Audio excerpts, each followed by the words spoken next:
길고 긴 방황의 늪을 지나 다시 주님 품에 안겼네. 상한 나의 이모 찢기어진 나의 마음 모두 가진 채로 나의 욕심 때문에 나의 헛된 꿈 때문에 그렇게 방황했던 나의 마음을 이제 주께 맡기려네.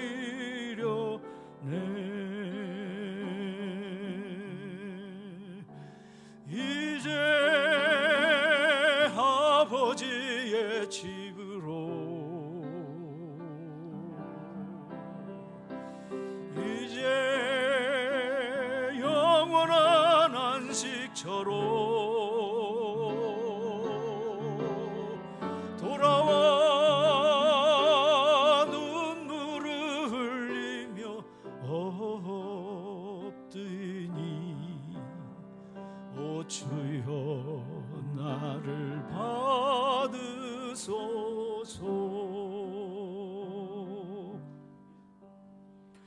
그 멀고 먼 근심의 계곡을 지나 이제 평안의 집에 왔네.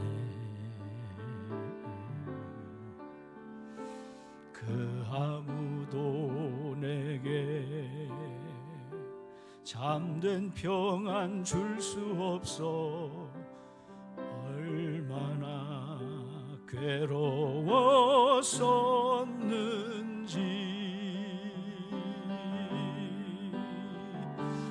나의 욕심 때문에 나의 헛된 꿈 때문에 그렇게 방황했던 나의 인생을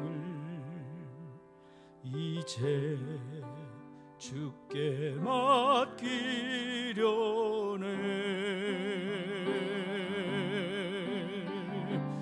이제 아버지의 품으로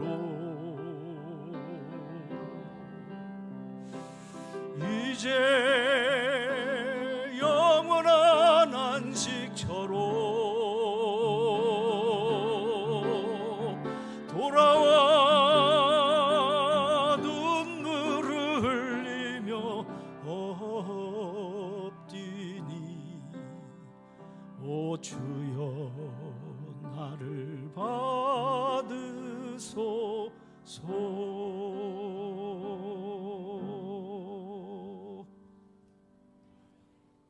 할렐루야.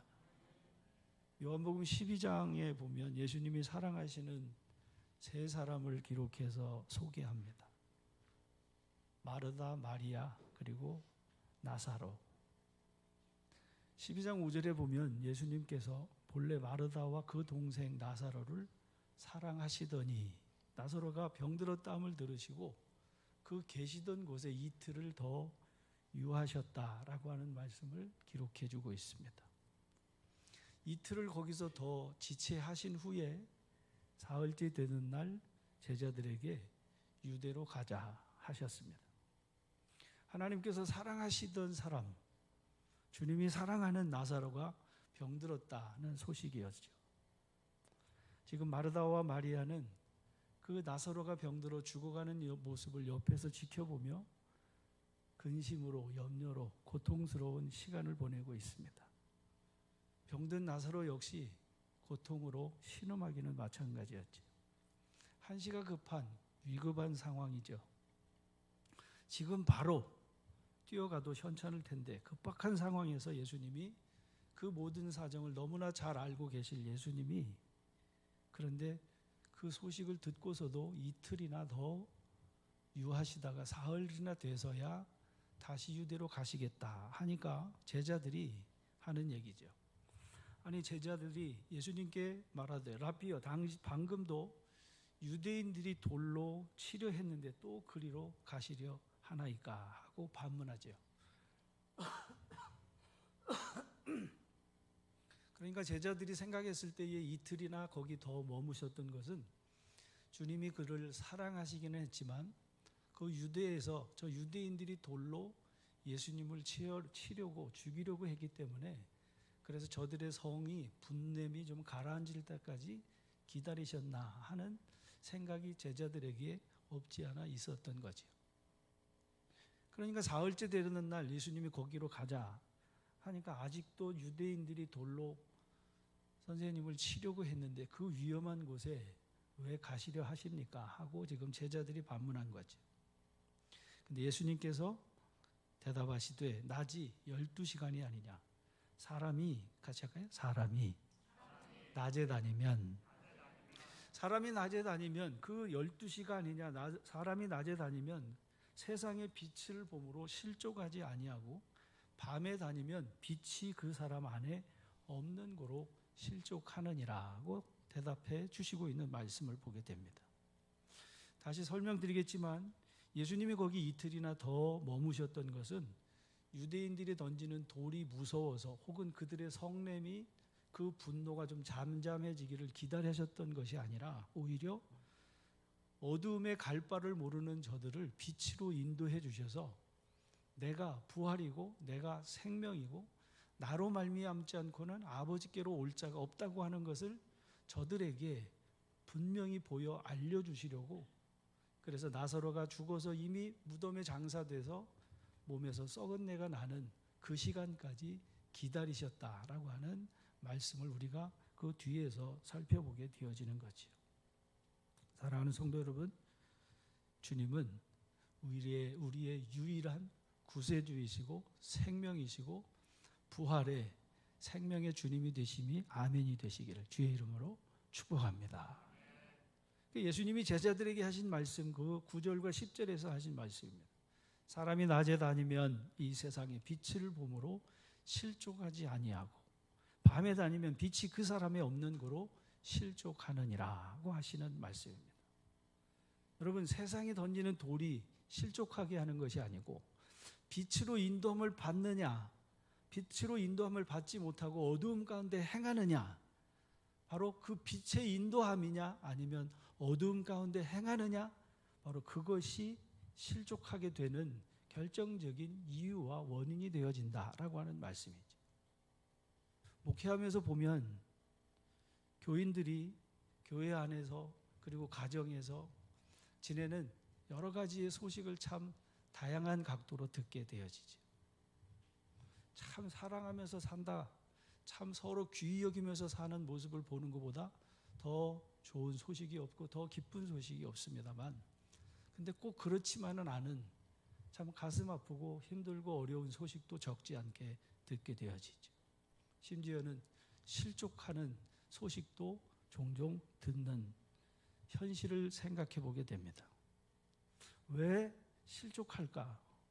왜 교인끼리, 심지어는 부부끼리, 심지어는 부모와 자녀 사이에서, 가정에서 왜 이렇게 비참한 일들이 저 세상 믿지 않는 사람들이나 믿는 사람이나 별반 구별 없이 이러한 현상은 도대체 무엇으로 결론을 내려야 할까 하는 생각을 갖는데 바로 그 9절 10절에 있는 말씀을 보면서 낮에 다니며 빛 가운데 행하는 그리스도인이 되어져야 되는데 밤에 다니며 빛 없는 어둠의 일을 행하기 때문에 그래서 비난하고 물고 뜯으면서 피차 멸망에 이르기까지 실족하는 일들을 적지 않게 보게 되어진다는 사실인 거죠.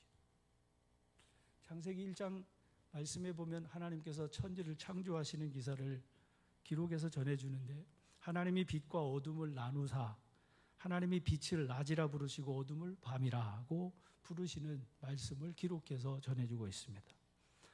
빛을, 그리고 어둠을, 빛과 어둠, 그래서 빛을 낮이라 부르시고 어둠을 밤이라 칭하시니 이는 첫째 날이라고 말씀합니다. 땅이 혼돈하고 공허하며 흑암이 깊음 위에 있고, 그 흑암 깊음 위에 있는 혼돈의 공간에 하나님이 사람을 창조하신 것이 아니고요, 제일 먼저 그 빛과 어둠을 나누시고 그 나누어진 이후에 천지를 창조하시고 마지막에 사람을 창조하셔서 그 땅에서 살게 하셨다라고 하는 말씀인 거죠. 빛과 어둠이 나누어진 세상, 그곳이 우리 그리스도인이 살아가는 삶의 자리라고 하는 말씀인 거죠. 오늘 읽은 본문의 말씀에서 에베소서 5장에서 보면 사도 바울은 같은 메시지를 전해주고 있습니다. 밤에 다니며 빛 없는 어둠의 일이 음행과 더러운 것과 탐욕, 탐심인데 그 이름조차도 우리 그리스도인은 부르지 말아야 한다라고 하는 것을 말씀했습니다. 그리고 다시 또 반복합니다.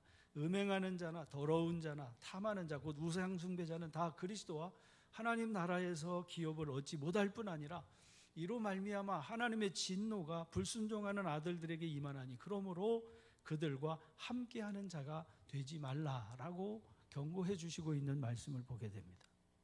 그리고 또다시 복습하듯이 또다시 반복하죠. 전에는 우리도 다 그 가운데서 우리 육체의 욕심을 따라 지내며 육체와 마음에 원하는 것을 하여 다른 이들과 같이 본질상 진노의 자녀이었더니 했던 2장의 말씀을 다시 꺼내듭니다. 그리고 본문에서 말씀합니다.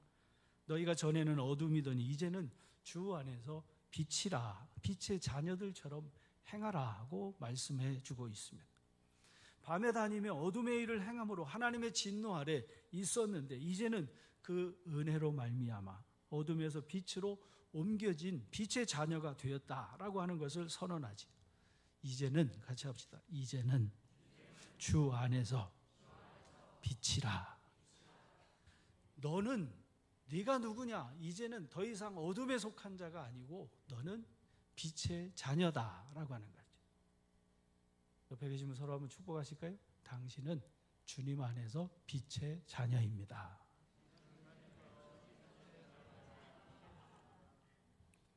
빛의 자녀가 된 너, 그러니 빛의 자녀들처럼 행하라고 말씀해 주시는 말씀입니다. 우리가 그 앞에 4장의 말씀에서 계속해서 사도 바울이 뭘 자꾸 벗고 입고 그래서 옛것과 새것에 대해서 자꾸 이렇게 설명하는데 이걸 좀 어떻게 더 쉽게 표현해서 설명할 수 있을까 곰곰이 생각하는데 20여 년 전에 전도지 문구가 머릿속을 스쳤습니다. 잘못한 버스는 갈아타야 합니다 라고 하는 내용이었습니다. 간단히 설명하면 빛으로 인도함을 받지 못하는 모든 것은 내려놓고 잘못된 방향으로 가던 것을 바로 잡으려면 거기서 내려서 제대로 된 방향으로 버스를 갈아타야 당신의 인생의 목적지가 하나님이 기뻐하시는 삶이 됩니다 라고 하는 그런 내용입니다. 여러분, 우리가 세상을 살아가는 삶 속에 겪는 그 모든 교통수단은 일방통행이 없습니다. 일방적으로 가지 않습니다. 가면 반드시 오게 돼 있죠. 기차도 여기서 부산을 가면 부산에 거기 다 모여 있는 게 아니고 부산에 간 기차가 다시 어디로 와야 돼요? 서울로 와야 됩니다. 이 공항철도도 서울역에서 출발했으면 출발한 서울역에서 어디까지 가요? 인천공항까지 간 그 기차가 거기 다 머물지 않습니다. 갔으면 오지요. 가고 오는 양방향이 바로 세상의 교통수단의 특징이죠. 그러나 여러분, 인생은 한번 가면 다시 오지 못한다라고 말하면서 나그네와 같은 인생이라고 말하지. 사랑하는 성도 여러분, 우리가 타고 가는, 우리가 함께 하고 있는 이 천국 열차는 여러분 한 번 가면 다시 되돌아오지 아니하고, 거기 가면 거기가 종착역이고 거기가 영원히 거하는 자리인 줄로 믿으시기를 주님 이름으로 축복합니다.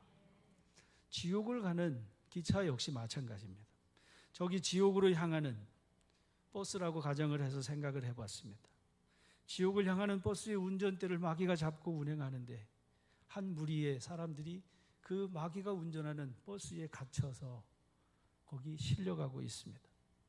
운전대를 잡은 마귀는 한 영혼이라도 지옥불에 끌고 들어가려고 쉬지 않고 달려갑니다. 그 버스 안에 갇힌 그 수없이 많은 영혼들을 하나님께서 긍휼히 여기시고 은혜를 베푸셔서 그 중에 창세전에 택한 사람에게 은혜를 베푸시고 여전히 그 더러운 것과 음행과 탐욕으로 하나님의 진노 아래 있을 수밖에 없는 그 지옥행 버스 안에 있는 그 수많은 무리 가운데에 하나님이 오늘 저와 여러분에게 은혜를 베푸셨듯이 거기 몇몇 사람에게 은혜를 베푸셔서 거듭나는 생명을 주신 거죠. 하나님의 생명을, 하나님의 은혜를 받은 이 신자는 지옥행 버스 안에서 괴로워하게 되어집니다. 이게 아닌데, 같이 해볼까요? 이게 아닌데, 이렇게 살면 안 되는데, 하나님이 은혜 주시기 전에는 그거 생각도 못했습니다. 깨닫지도 못했습니다. 이게 아닌데가 아니고 이게 바른 길이라고, 사울이 주님을 핍박하러 행했던 것처럼 그것이 삶이라고, 사람이 다 그렇게 사니까 나도 그렇게 사는 것이 당연하다고 여겼죠. 그런데 거듭나기 전에는 그렇게 생각했는데 하나님 주시는 은혜로 거듭나고 보니까 이게 아닌데 하는 마음이 괴로운 거지요. 하나님의 은혜로 하나님을 아는 지식이 생기면서 그래서 거기서 내려야겠다는 마음이 들게 되어진 거죠. 지금 버스는 쉬지 않고 마귀가 지옥으로 달려가면서 쉬지 아니하고 지금 달려가고 있습니다. 여러분 어떻게 해야 할까요? 지금 사도 바울이 너희가 구습을 쫓는 옛사람을 벗으라고 하는 얘기는 거기 버스에서 내려야 한다라고 하는 거예요. 버스에서 내리려면 어떻게 해야 돼요? 운전수에게 얘기해야죠. 뭘로 표현해요? 배를 눌러야죠. 나 여기서 내리겠다고. 전에는 그럴 생각도 없었고 그 버스 배를 누를 힘조차 없어요. 왜냐하면 죽었기 때문에. 그래서 바울이 거기 지금 에베소서 5장에서 한 얘기가 그겁니다. 지금 지옥까지 가는 사람은 이미 다 죽은 자예요. 그런데 하나님께서 은혜를 주신 자, 잠자는 자, 깨어서 그걸 눌러야 됩니다. 눌러서, 여러분 마귀가 전에는 듣지 않았지만 그러나 하나님의 택한 백성을 해할 권세를 하나님께서 다 뺏어서 더 이상 해할 권세가 없기 때문에 그래서 마귀는 세워야 하고 내리겠다고 하는 그리스도인을 거기서 반드시 내려 주어야만 하는 거예요. 내린 그리스도인. 사랑하는 성도 여러분, 이 사람이 지옥행 버스에서 천국행 버스로 갈아타야 새 사람을 입어야 비로소 그가 의와 진리와 거룩함으로 새 사람을 입은 새 삶이 하나님의 거룩한 백성의 아름다운 좋은 열매를 맺는 그리스도인이 된다는 사실이 아멘이 되시기를 주님의 이름으로 축복합니다. 천국행 버스를 운전하시는, 주관하시는, 운행하시는 이는 주님이십니다. 그 버스에 올라타는 것이 바로 새 사람을 입는 것입니다. 빛의 갑옷을 입는 거죠. 그래서 에베소서 4장 22절에 있는 말씀에서 너희 유혹의 욕심을 따라 썩어져가는 구습을 따르는 옛사람을 벗어버리고 오직 너희의 심령이 새롭게 되어 하나님을 따라 의와 진리의 거룩함으로 지으심을 받은 새 사람을 입으라. 그 차에 올라타야, 그리고 주님과 가까이 지내면서 주님을 닮고 주님을 배워서 주님의 명령하신 그 말씀을 네가 지켜 행해야 하나님 나라의 기업을 이을 상속자로 왕 같은 제사장으로 자라나고 성장한다고 하는 성화에 대해서 지금 언급해 주시고 있다는 말씀인 거죠. 첫째 날 천지를 창조하신 하나님께서 빛과 어둠을 나누신 것을 여러분 우리가 기억해야 한다고 하는 사실을 여기서 찾아볼 수가 있습니다. 빛과 어둠은 함께 공존할 수 없다는 사실입니다. 사도 바울은 고린도 교회에 전하는 편지에서도 말씀합니다. 너희가 다 빛이냐고, 빛과 어둠이냐고, 빛과 어두움이, 의와 불법이, 그리스도와 베리알이, 믿는 자와 믿지 않는 자가 어찌 함께하냐고, 성전과 우상이 어찌 하나가 될 수 있겠냐라고 말씀해 주시는 말씀을 보는 거죠. 누누이 수차 말씀드린 바 있습니다만 하나님이 다 해주신다고, 주님만 바라본다고, 주밖에 없다고, 맞는 말이죠. 틀린 말 아닙니다. 그러나 하나님이 자라게 하시기까지 심고 물 주는 것은 누가 해야 돼? 내가 하고 저와 여러분이 우리가 해야 할 우리 몫이라고 하는 사실이 아멘이 되시기를 주의 이름으로 축복합니다. 사도 바울이 지금 여기서 언급하고 있는 내용은 지금 너희가 이것을 행하라 하고 하는 것은 구원받기 위한 행함이 아니고 이것은 하나님의 그 거룩하심에 참여한 거룩한 성도가 되기 위한 행위에 관한 것을 말씀해 주시고 있는 말씀이죠. 의와 불법이 어찌 함께하며 빛과 어둠이 어찌 사귀며 그리스도와 베리알이 어찌 조화되며 믿지 않는 자와 믿는 자가 어찌 상관하며 하나님의 성전과 우상이 어찌 일치가 되겠냐.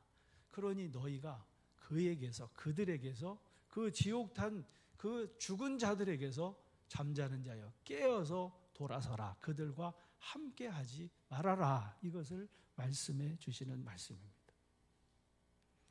사랑하는 성도 여러분, 너희가 전에는 어둠이 이제는 주님 안에서 빛이라.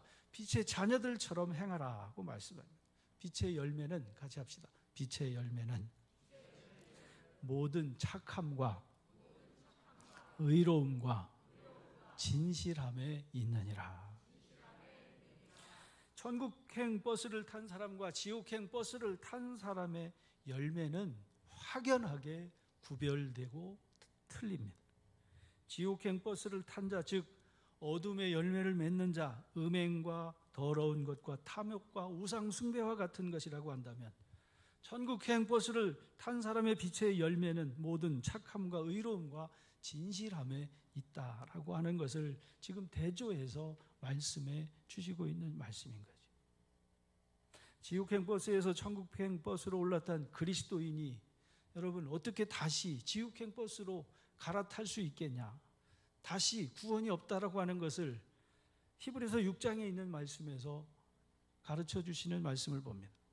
한번 빛을 받고 하늘의 은사를 맛보고 성령에 참여한 바가 되고 하나님의 선한 말씀과 내세의 능력을 맛보고도 타락한 자들은 다시 새롭게 하여 회개케 할 수 없나니 이는 그들이 하나님의 아들을 다시 십자가에 못 박아 드러내놓고 욕되게 하기 때문이라고 하는 말씀을 보게 되어집니다.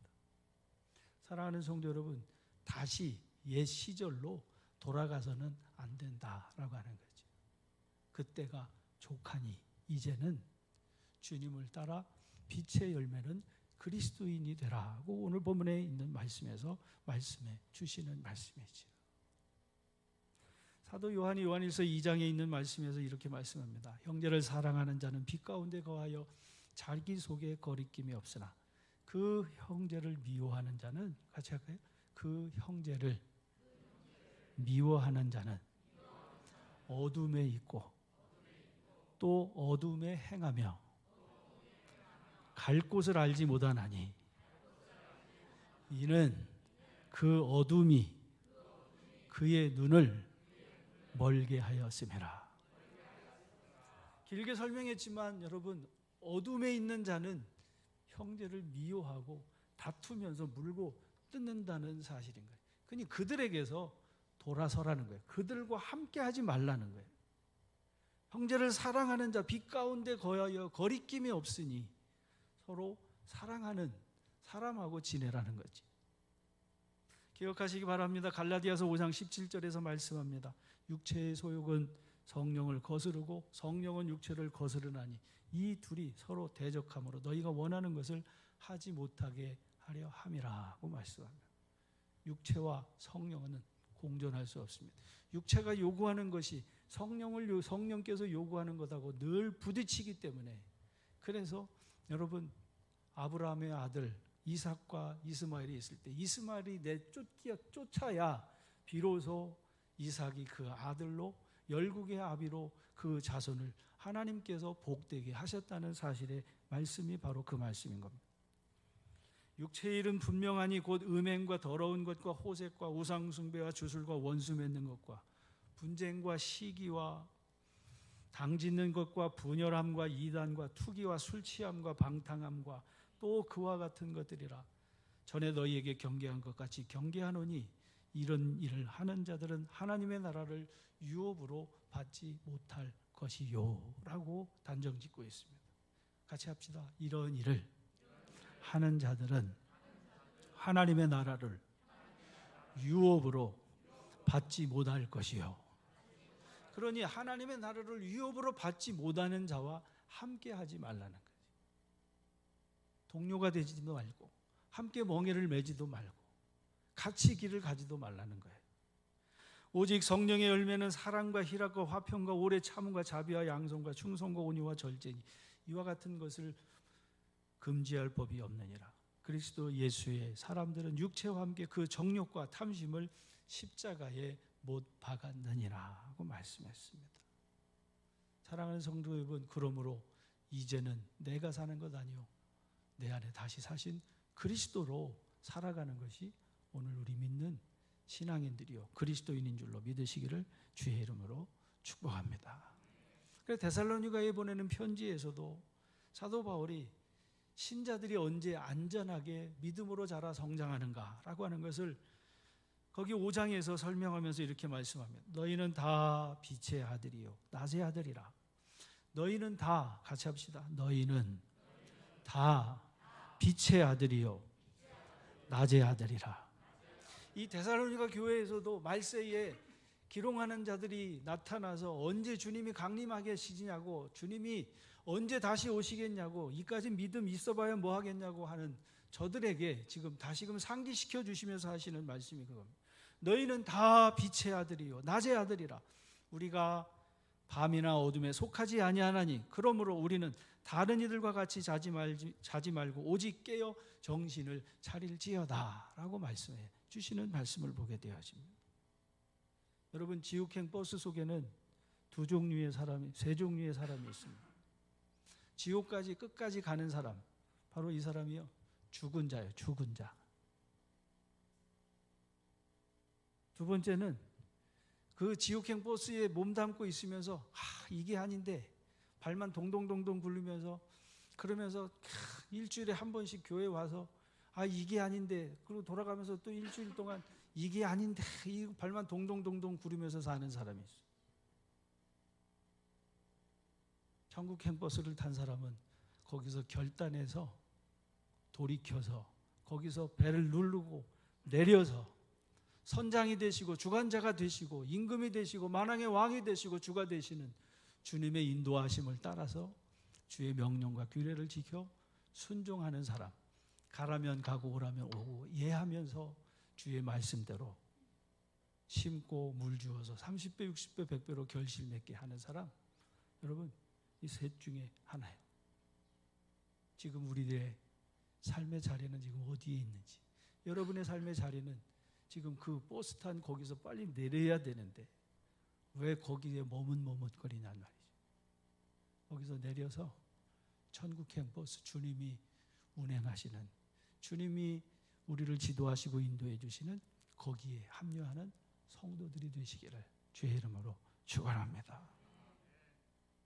여러분은 모두 빛의 자녀입니다. 낮의 자녀입니다. 우리는 밤이나 어둠에 속한 사람이 아닙니다. 그러므로 우리는 다른 사람들과 같이 잠자지 말고 깨어 있으면서 정신 차립시다. 사도 바울이 이 데살로니가 교회 성도들에게 말씀해 주시는 말씀입니다. 잠자는 사람들은 밤에 자고 술에 취하는 사람들도 밤에 취합니다.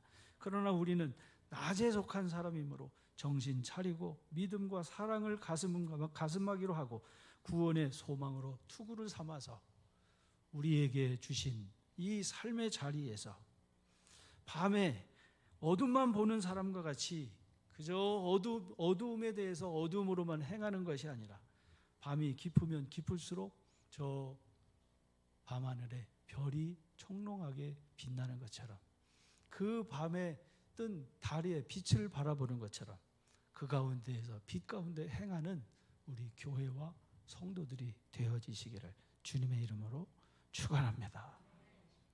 사랑하면서 사는 것보다 더 귀하고 더 복되고 더 행복한 것이 다시 없다고 하는 사실을 기억하면서 여러분, 신실하신 그 주님이 여러분을 사랑하신 그 사랑처럼 우리도 서로 사랑하면서 끝까지 이 믿음의 경주를 달려가서 성령의 9가지 열매와 같이 사랑과 희락과 화평과 오래 참음과 자비와 양성과 충성과 온유와 절제와 같은 이 성령의 열매가 풍성히 맺혀져 가는 믿음의 권속들이 다 되시기를 주의 이름으로 축원합니다.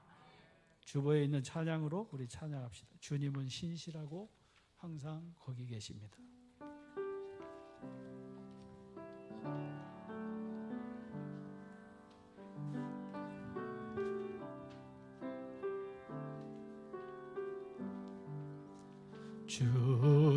주님은 신실하고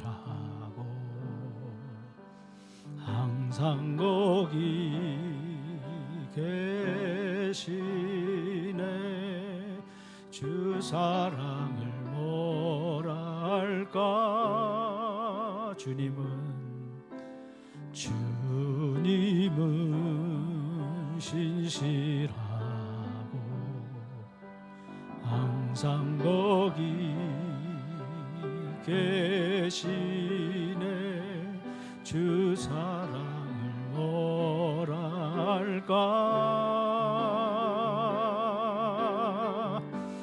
주 사랑이 내 생명보다 귀하고 주 사랑이 파도보다 더 강해요.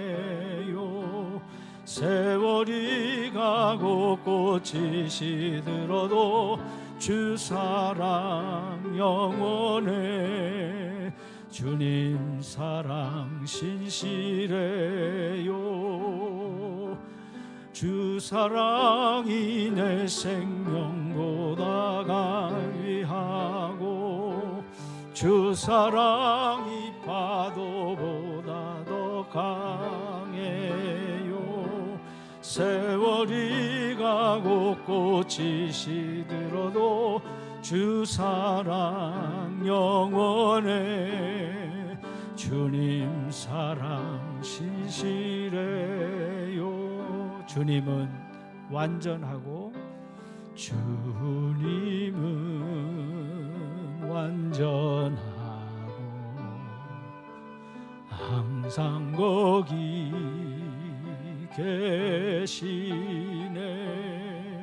주 사랑을 뭐라 할까. 주님은 완전하십니다. 주님은 완전하고 항상 거기 계시네. 주 사랑을 뭐라 할까. 주 사랑이 내 생명보다 귀하고 주 사랑이 파도보다 더 강해요. 세월이 가고 꽃이 시들어도 주 사랑 영원해. 주님 사랑 신실해요.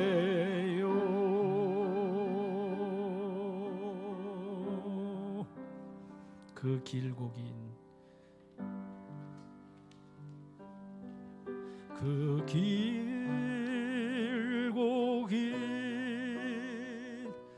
방황의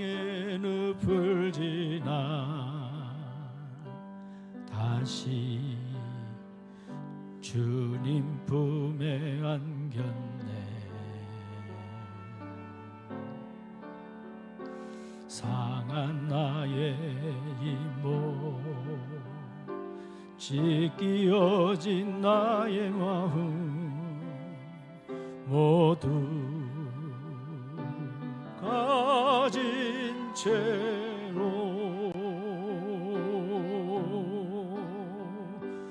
나의 욕심 때문에,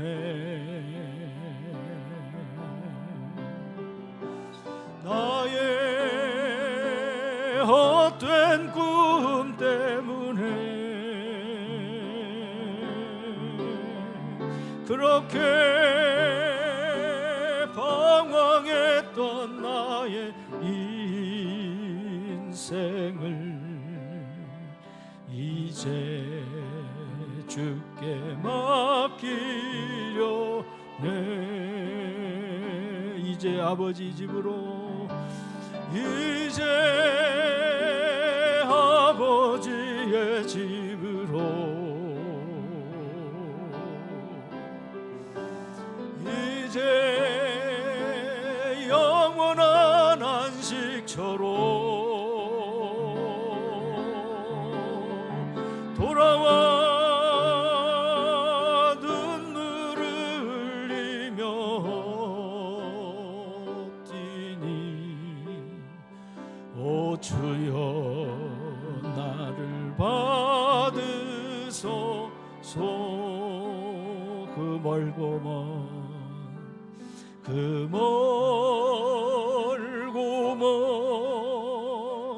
근심의 계곡을 지나 이제 평안의 집에 왔네. 그 아무도 내게 참된 평안 줄 수 없어. 얼마나 괴로웠었는지,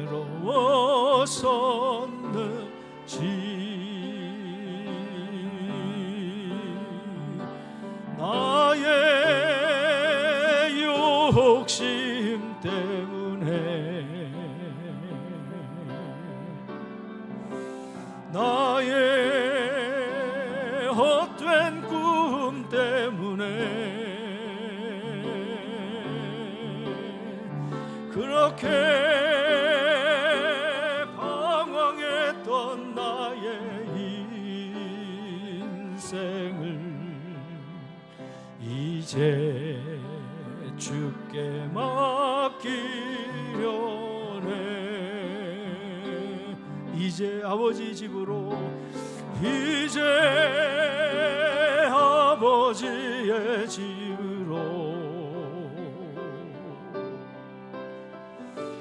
이제 영원한 안식처로 돌아와 눈물을 흘리며 뛰니, 오 주여 나를 받으소서. 잠깐 두 눈을 감고 기도하기로 하나. 아침에 어떤 목사님이 동영상 하나를 보내줬는데, 누구 품에 안기느냐가 중요하다라고 하는 내용이었어요. 2000년 월드컵 때 우리나라 두 축구 선수 황선홍하고 박지성을 예로 들었습니다. 그 두 분 다 골을 넣고 환호하는